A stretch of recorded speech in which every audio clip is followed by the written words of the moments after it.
Okay, so I have looked into how to imitate old school comic book coloring in a digital image. That is, I want to have a digital image to, on a monitor screen, look as if it was colored in the way an old comic book was colored.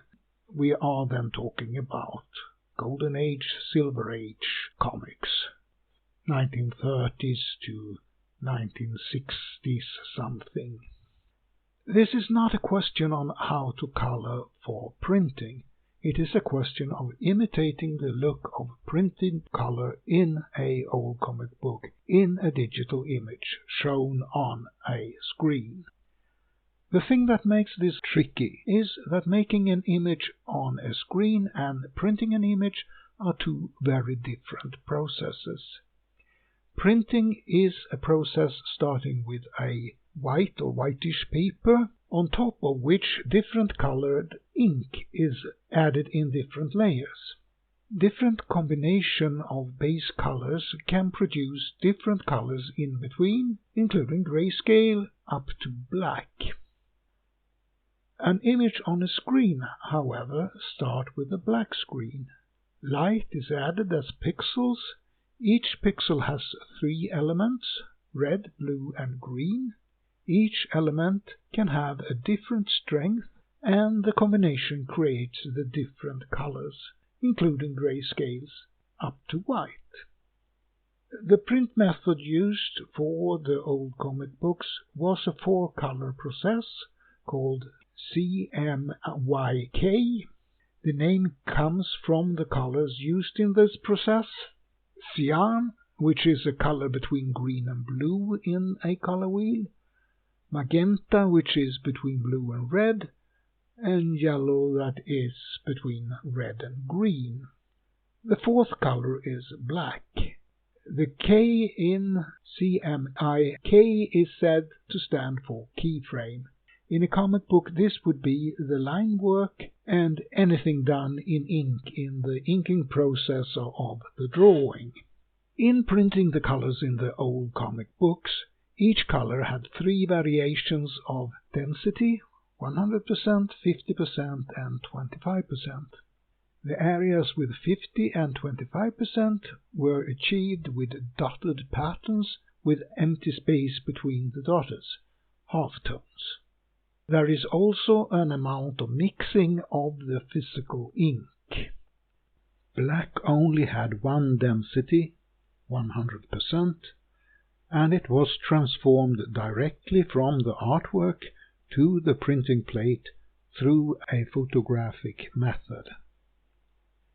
Technically, black could be achieved through combining cyan, magenta, and yellow, but the effect would not be as good as using a separate black layer.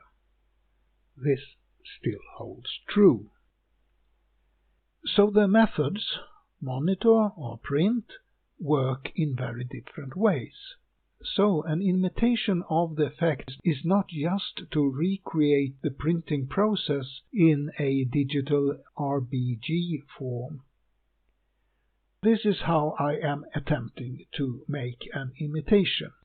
I have 1 layer imitating the paper. It is grayish with some roughness to it. Comic books back then were printed on cheap newspaper type paper, and it was not quite white, and it did have some roughness to it. My imitation is of a newly printed page, so I'm not putting in any aging or wear and tear into it. As a top layer, I place the line work layer. It would include word balloons and dialogue. In between, the color layers will go. A direct copying of the printing process would be to have a cyan layer with the different densities on it, a magenta layer, and finally a yellow layer. But this is not the way I'm going to do it. Before going into that, I think it is in its place to describe what makes this coloring in print different from other later 4-color print. It is basically that the parts with less than 100% only have two fixed stages without any gradients in between, and the dots in the pattern is fairly large. In other types of 4-color print you can have smooth gradient without fixed step and very fine patterns giving the illusion of smooth surfaces, giving a very different effect. The comic book coloring was probably mainly a question of keeping down the costs and what technical methods was available. The method to make the color plates contained a lot of manual work.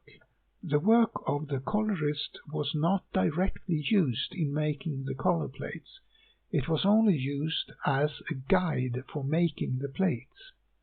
Besides painting a copy of the line work with dyes from a set number of colors, the colorist added information on which colors and densities would be used for a certain area. YR2 would mean 100% yellow plus 25% red, well, actually magenta. This information was used to paint transparent film with covering paint, 3 films for each of the colors, so in case the color Y32 is to be used for an area, that area is painted over on the 100% yellow film and also on the 25% red film. The 3 films for one color are used together with half-tone filters to create the plate for that color. The quality of the final product could shift a lot, which is quite understandable. I'm actually more surprised over how well it worked most of the time.